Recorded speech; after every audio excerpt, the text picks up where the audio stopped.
আসসালামু আলাইকুম এভরিওয়ান, কেমন আছেন আপনারা সবাই? আশা করি সবাই ভালো আছেন। আলহামদুলিল্লাহ আমরাও ভালো আছি। তো ব্লগটা বরাবরের মতো সকাল থেকে আমি শুরু করছি। তো সকাল থেকে শুরু করলে হয় কি, ব্লগটার একটা আমি সাইট খুঁজে পাই। তো মাঝখান থেকে আমি ব্লগ শুরু করতে পারি না। যাই হোক, তারপরেও মাঝে মধ্যে হয়ে যায় মাঝখান থেকে। তো একটা ইলিশ মাছ নিয়েছি। মাছটা বেশি একটা বড় না, ছোটই বলা যায়। তো ইলিশ মাছটা হচ্ছে ইসার আব্বু যেদিন বাসা থেকে, আমি চেষ্টা করি ওই দিনই রান্না করার। আর ইসার আব্বু হচ্ছে ইলিশ মাছ সবসময় ভাজাটাই পছন্দ করে, তরকারিটা খুবই কম পছন্দ, তার খুবই কম বললেই চলে। ভাজা হলে তার অনেক বেশি সে খুশি হয়ে যায়। তা আমিও চেষ্টা করি ভাজাটা করতে। আমার কাছেও কিন্তু ইলিশ মাছ, কাটা জাতীয় মাছ আমি খেতে পারি না, তার কারণে হচ্ছে আমার কাছেও ইলিশ মাছটা হচ্ছে ভাজাই ভালো লাগে। তো তার জন্য হচ্ছে আজকে একটা ছোট ইলিশ মাছ, এটা পুরোটাই আমি নিয়ে নিব ভাজার জন্য। আর হচ্ছে মাছটা আমি কেটে নিচ্ছি। আরেকটা কথা, মজার একটা কথা, আমার কাছে কিন্তু ইলিশ মাছ কাটতে খুব বেশি ভালো লাগে। বড় হোক, আমি বড় ইলিশ মাছও কাটতে পারি। মানে আমার কাছে খুব বেশি ভালো লাগে, আমি জানি না। আর ইলিশ মাছটা কাটতে তো ভালো লাগে, এমনিতেও আমার যে কোনো মাছ কাটতে খুব বেশি ভালো লাগে। মাছ, মুরগি, কেন এগুলো আনলে আমি রান্না করার আগে এগুলো নিয়ে বসে যাই। তো অনেকে আছে এগুলো পছন্দ করে না, একটু অ্যাভয়েড করে, কিন্তু আমার কাছে অনেক বেশি ভালো লাগে। রান্নাবান্না থেকে আমার মাছ কোটা বাছা বা মাছ কাটা এগুলো খুব বেশি ভালো লাগে। তো আমি হচ্ছে পুরো মাছটাই কেটে নিব, শুধু মাথাটা রেখে দিব, কেন মাথাটা ভাজা অত বেশি খাওয়া হয় না, আমিও খাই না। আর মাছটা পুরো নিয়ে নিব ভাজার জন্য। আর আজকে রান্নায় কি কি থাকছে সবই হচ্ছে আপনাদের সাথে আমি শেয়ার করব, কারণ আজকে ইসার আব্বু বাসায়, আমার টুকটাক করে মানে অনেক কিছুই রান্না করা হবে। তো এই দিনটা হচ্ছে আমি দুপুরে রান্না করি শুধু। আর হচ্ছে যেই সব দিন ইসার আব্বু বাসা থাকে না, ওই দিন হচ্ছে আমি রাতেবেলা রান্নাবান্নাটা করি। আমার কাছে দুপুরবেলা রান্নাবান্নাটা করতে বেশি গরম লাগে, অস্থির লাগে। আমি বুঝাতে পারবো না, আমার কেমন জানি লাগে, ভালোই লাগে না দুপুরে রান্নাবান্নাটা করতে। শুধু যেই দিন ইসার আব্বু বাসা থেকে, ওই দিন আমি চেষ্টা করি দুপুরে রান্নাবান্নাটা করা। তো এখানে হচ্ছে আমি মাছটা সুন্দর করে পিস পিস করে নিচ্ছি। একটু ছোট মাছ, তার জন্য হচ্ছে আমি একটু মোটা করে করছি।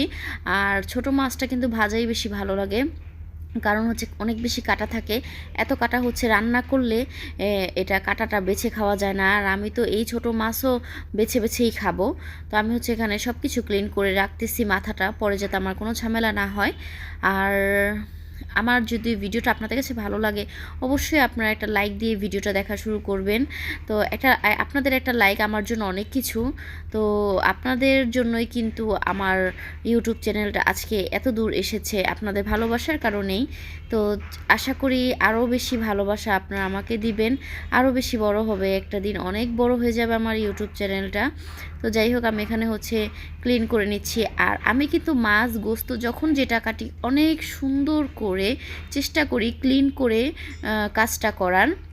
কারণ আমার কাছে যেটা মনে হয়, যে কাজটাই করব সুন্দর করে করব, কাজ করব না তো করব না, সেটা আলাদা কথা। যখন করব কাজটা সুন্দর মতো করব, যে সেটা যে কাজই হোক, শুকনা কাজ হোক, ভিজা কাজ হোক, মানে যে কাজ, যে টাইপের কাজই হোক। তো মাছ কাটতে কাটতে কিন্তু আমার ভিডিওটা অনেক বেশি লং হয়ে যাচ্ছে। তো আশা করব অবশ্যই আপনারা আমার ভিডিওটা লাইক করবেন, আর চ্যানেলটা বেশি বেশি করে শেয়ার করে দিবেন, আর চ্যানেলটা সাবস্ক্রাইব করে যাবেন। আর দেখতে দেখতে কিন্তু আমার মাছ কাটাটাও হয়ে গেল, মাথাটা এখন আমি ক্লিন করে নিচ্ছি। আর আরেকটা কথা কি, আমরা যদি সবাই সবার পাশে থাকি, আমাদের চ্যানেলটা কিন্তু গ্রো করতে বেশি সময় লাগবে না, তাই না? একটা সমস্যা কি, আমরা কেউ কারো পাশে থাকতে চাই না, আল্লাহ সে বড় হয়ে যাবে, এটা অসম্ভব। এটাই কিন্তু আমরা ভাবি, সবসময় ভেবে থাকি। তো এই মাছ কাটতে পারি, কিন্তু এই পেটাটা হচ্ছে, আমি এটাকে পেটা বলে, যাই হোক, আমি এইটাই ক্লিন করতে পারি না। এটা কিভাবে ক্লিন করে আমি জানি না, মানে এটা কি ফেলতে হয় বা কি রাখতে হয়, আমি এই জিনিসটাই জানি না।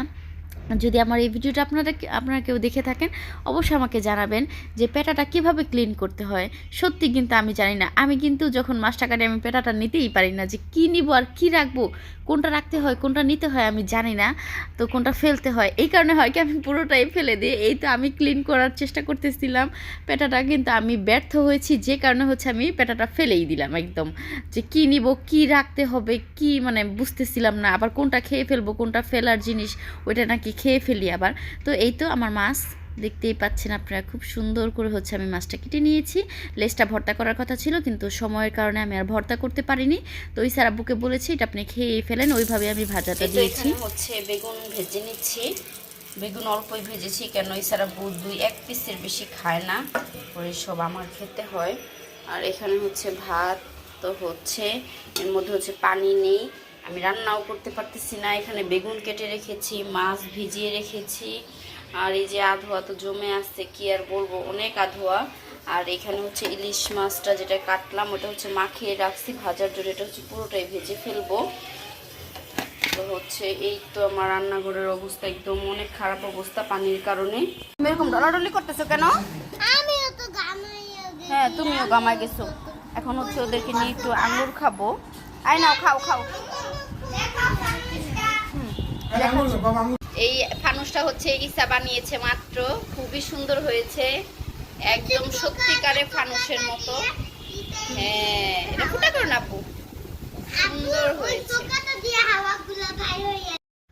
এই তো আমার হচ্ছে রান্না বান্না শেষ।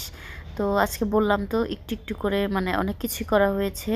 তো সাধারণত আমি তো 2 পদের বেশি কিছু করি না, মানে ভালো লাগে না আমার রান্না বান্নাটা আর কি করতে, অনেক বেশি কষ্ট হয়ে যায়। আর এখানে হচ্ছে আজকে একটু একটু একটু করে করেছি সব কিছুই।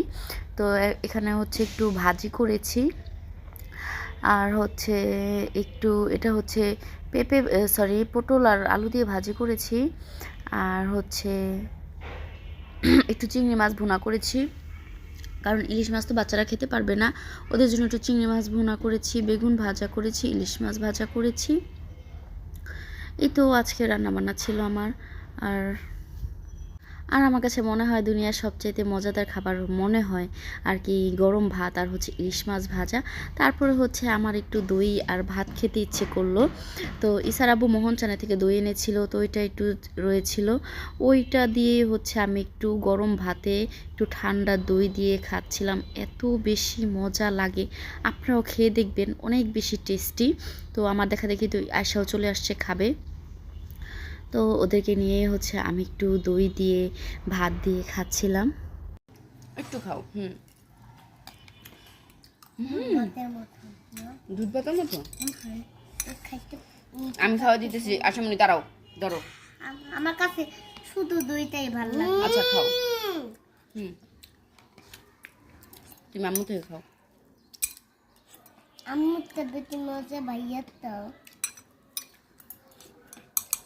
আসামনি খাও, আমি আর খাবো না তাহলে। খেতে পারবা পুরোটা? আমি গরমটা দিয়ে ঠান্ডাটা দিয়ে খাইছি। তো এটা পুরোটা খাও, খেয়ে ফেলো। খেতে পারবো না। আচ্ছা ঠিক আছে, তাহলে আমি খেয়ে ফেলি। আর এখানে হচ্ছে সন্ধ্যায় ওদেরকে আমি নাস্তা দিয়েছিলাম, কি খাবে সন্ধ্যায় হচ্ছে একদম পুরো মাথাটা নষ্ট হয়ে যায়, মানে ওদের বাচ্চাদেরকে কি নাস্তা দিব। নুডলস তো প্রতিদিনই খাওয়া হয়, তো আমি ওদেরকে ডিম সিদ্ধ করে দিয়েছিলাম, দেশি মুরগির ডিম। এটা হচ্ছে আমার শাশুড়ি মা দেশ থেকে পাঠিয়েছে। আর হচ্ছে আপেল কেটে দিয়েছিলাম, ছিলে হচ্ছে কেটে দিয়েছি, আয়সা ইসা এভাবে পছন্দ করে। তো এটা খেতে খেতে হচ্ছে আমাদের কল চলে আসছে ডাক্তারের। ইসার আব্বু হচ্ছে হসপিটালে এসে আমাদেরকে কল দিয়েছে যে তোমরা তাড়াতাড়ি চলে আসো, আজকে হচ্ছে আয়সার দাঁত ফেলার ডেট ছিল। তো আরেকটা কথা বলতেই হয়, ডাক্তারটা অনেক বেশি ভালো ছিল। তো এখানে হচ্ছে ও বাচ্চা মানুষ, তার জন্য হচ্ছে অনেক সুন্দর করে হচ্ছে দাঁতটা ফেলতেছিল, ওর আব্বুর কোলে শোয়ায় হচ্ছে ফেলতেছিল। আর এখানে হচ্ছে দাঁত ফেলার পরে আমি একটু সামনে দাঁড়িয়েছি, আয়সাকে বলেছি তুমি দাঁত ফেলতে দিলে তোমাকে খেলনা কিনে দিব, তো খেলনা কিনতেছি। তার পাশে হচ্ছে ছিল চানাচুর ভর্তা, তো ওটা একটু খেয়ে নিলাম আমি। তো হচ্ছে এখন আয়সাকে আইসক্রিম খেতে বলেছে, এই কারণে আইসক্রিম দিলাম। এখন আয়সাকে দেখাবো না, আয়সা সুস্থ হয়ে নিক, তারপর আয়সা মনিকে দেখাবো আমরা। হ্যাঁ জান, তুমি আইসক্রিমটা খাও, জান ঠান্ডা ঠান্ডা খাইতে বলছে ডাক্তার, জান খাও কলিজাটা। ওকে আর পুরোটা খাইতে পারবে, খাইও তুমি, নাও। আজকে শুধু আয়সা দাঁতের কাজ করতে দিছে, এই কারণে হচ্ছে শুধু আয়সার জন্য এনেছি। আর এই যে এটা হচ্ছে আয়সার গিফট, আয়সা যে গুড গার্ল তার জন্য। বাকিটা ওই ব্যাগে দেখো গা, যে নিয়ে আসো গা, ওর বেলুনটা নিয়ে আসো, ডাক্তার জ্বরে দিছে, ডাক্তার ওরা অনেক আদর করছে না মা, ডাক্তার ওরা অনেক আদর করছে, ডাক্তার বাসি দিছে, ডাক্তার বেলুন দিছে। তারপরে ওর আব্বু হচ্ছে যে এটা কিনা দিছে, ইসাকে একটা বেলুন দিছে, ইসাটা ধুইয়া রাখছে। তারপরে এটা হচ্ছে আয়সাকে ডাক্তারই ফুলাই দিছে, সুন্দর অনেক। ডাক্তার তো অনেক ভালো না মা, খাও জান খাও।